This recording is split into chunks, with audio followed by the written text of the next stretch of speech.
Hi guys, Sam here at the International 2014 playoffs. I'm joined here by AUR 2000, who plays for Cloud9. How has your international experience been going so far? Outside of playing, I think it's been pretty good. Valve is taking care of everything. The food's amazing, the hotel's amazing, everything's awesome. I actually love TI. So this year it's a bit different. We obviously have the VIPs in here, and it's a bit more public. Not overcrowded, but has that bothered you guys at all, or is it okay? I don't know if this happened or not, but it seems like Valve told them not to bother players unless, that's how it seems, because even Sing Sing hasn't been mobbed, and usually he's just we can't find him. So it's been pretty good, I think. It hasn't really bothered me at all. The few fans I've talked to have been really polite and everything, so it's actually quite nice. Yeah, it seems to be a nice, close, tight-knit community. Now, for Cloud9, you guys have you got quite a crazy schedule. You went to China, you were at DreamHack, you were at ESL, and at all these places you've been doing a lot of boot camps. Now, do you notice a big difference from your first boot camp to up until this event? As a team, we're not very good at boot camps. We're new to them. We don't have any really experienced players. This also, our first boot camp wasn't as good as our second one, which wasn't as good as our third one, etc. They kept getting better. So as we progressed through boot camps, we definitely got better both with the boot camps and how we worked in the boot camps. Because a lot of the problems with the boot camp was because we didn't know how to handle ourselves in a boot camp.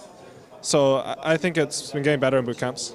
So how do you actually handle, what's the best situation you guys have found so far? I think our last one with Vi game in Stockholm was really good. We just played at Inferno Online, but they gave us a private room, and it was easy to get food around there. The hotel was pretty close. If you have a 20-minute walk before you play, sometimes it's pretty annoying because oh, I forgot to know the hotel. Oh, it's 40 minutes or something, stuff like that. And there's good food around, actual food that wasn't when we went to China, we ate McDonald's for 10 straight days, and it's disgusting. I want to die. So we actually had good food, and that helps a lot. And how you have to interact with each other when you're boot camping is you have to be more aware of other people than when you're just playing online, I guess. We have to be actual human beings to each other. So yeah, that's. Now, you mentioned China there. You're one of the only teams who make a recurrence of revisiting China. Does leading into a big event like this, an international event, does that actually help you guys a lot, or is it? You question it sometimes? Sorry, I couldn't hear the question. Basically, you visited China a couple times now. Has that been beneficial to you every time, or is it a fair balance? I think China has overall been sort of bad for our team. Some of our members don't eat any food there, so most of us don't like it there. I think the only good thing about China really is their pubs are good. You can play support and you can win. And then you go to NA or Europe and it's pretty bad compared actually. All the Chinese solo mids and pubs are all better than me. So whenever I go mid, I lose. When I play support, I win, which I think is really good for me because I'm going to play support. Do you actually get experience against the other teams though? Do they scrim you at all when you're there? Or? Oh yeah, I mean I should have said that. Yeah, scrimming Chinese teams is really good actually because they are a lot more disciplined and focused I think than other teams. Chinese teams, they play hard every game. And even if you get crushed 22-0 one game, the next game they're still playing hard. Against some teams, you get crushed 22-0, if you start losing the next game, they're buying 6 4-man shields under Kunkka or something like that, How have you guys been handling the schedule here? Obviously there's a lot of games to be played, a lot of teams here.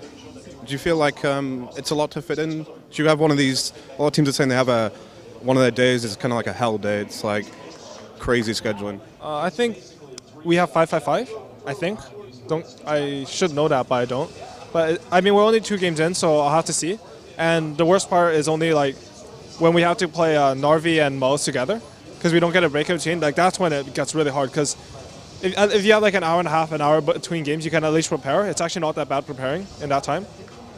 So that's when we'll see how bad the schedule is. Otherwise, it seems pretty good for me. There's enough time to eat. There's enough time to do interviews, stuff like that. Relax, prepare. It's good. Is it a huge bonus being in the hotel, with it being all in the hotel? Is that a huge bonus for you guys? Yeah, that's huge. I mean, if you had to walk at 10 minutes every time you had to play, that would just be the worst. You wouldn't be able to do anything. You'd be walking. We're gamers, we'd probably die from exhaustion. Okay. And in terms of, so this year we have the Alienware practice area. It's kind of like a mini LAN center on here. Has it been beneficial? I know that when teams have been trying to scrim there, kind of noticed some teams were standing behind the teams, maybe writing down some notes and taking photos. my team went straight up behind him and took pictures. Because if you're going to do it in public, like, okay. Well, if that's what's going to help us win, we'll do it. I don't think it's good for scrimming. It's definitely helpful overall. Like, it's really nice for aliens to set it up. We get to pub there. You get to, like, just do everything. Because, like, gamers, all we do really is we sit in front of a computer. We're not used to not sitting in front of a computer. So having an area where we can just do that is really helpful. Yeah, it's helpful overall, I guess. Not for scrimming, though. And I noticed a lot of pro players, they mention pub games a lot. And people think it's pretty crazy that you guys are playing pub games before like a $10.5 million tournament. But can you just kind of explain like how beneficial it is just to be playing Dota? I think usually, like not at this tournament in particular, but usually pub games, like you find heroes, you find item builds, you sort of maybe find something in balance. Sometimes pubs give you an idea. Like I've gotten a lot of good ideas from like random pubs. Like they can be 4K and they can still say something brilliant. Like MR has nothing to do with that and stuff. But here, like pubs, it's just about staying in shape, I guess. Like if you don't play for a long time, you just get rusty, and you get rusty incredibly fast for video games, I think. Okay.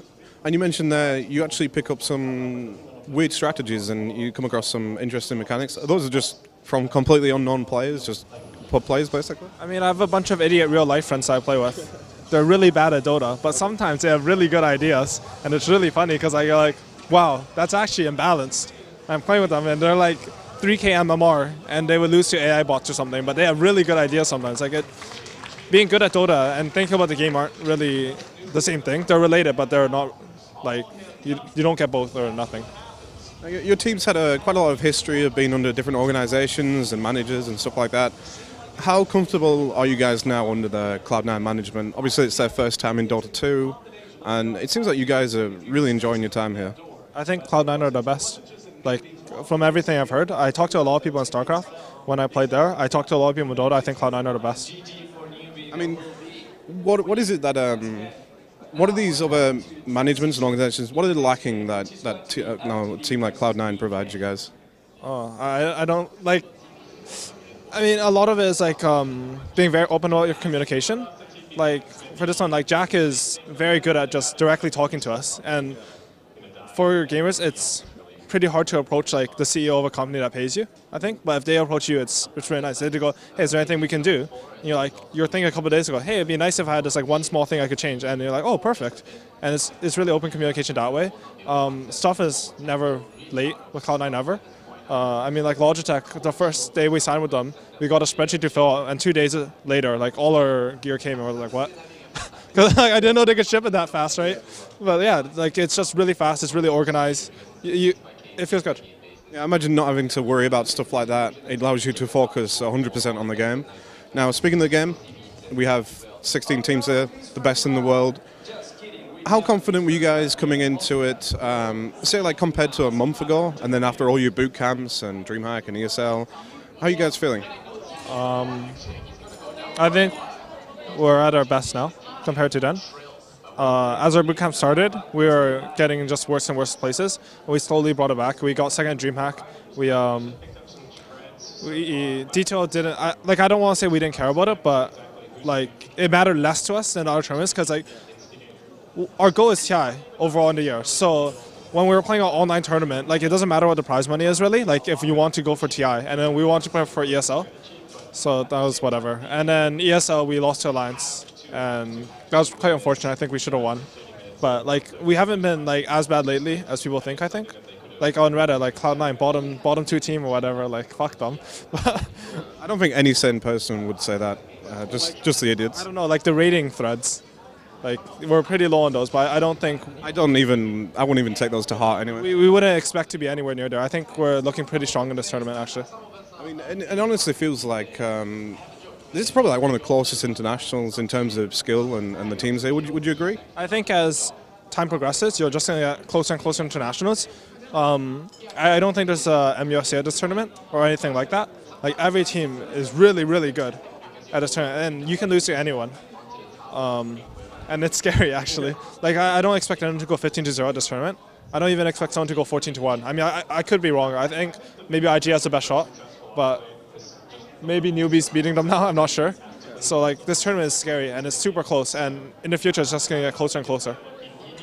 And how do you even, like, I suppose that you reach a limit where like, how do you get better than everyone else if you're hitting against a hard wall? I mean, what extra is it? Getting a coach involved, or what is it?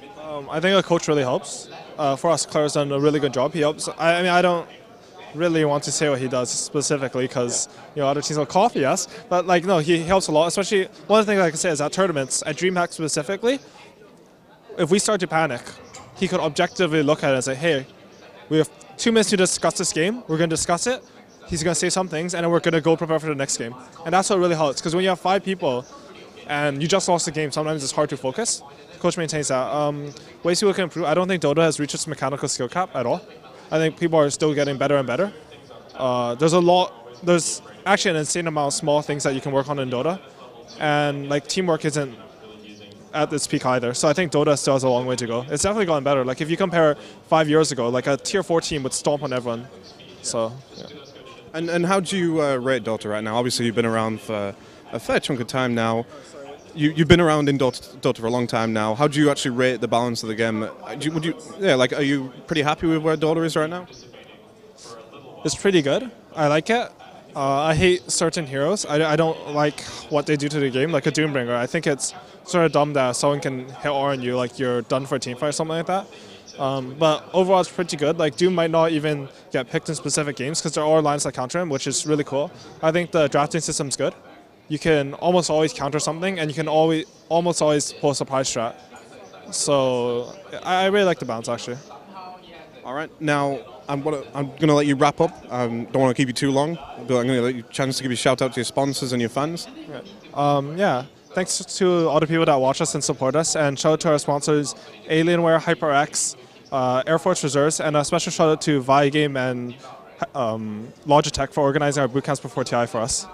All right, thank you, and best luck for the future tournament.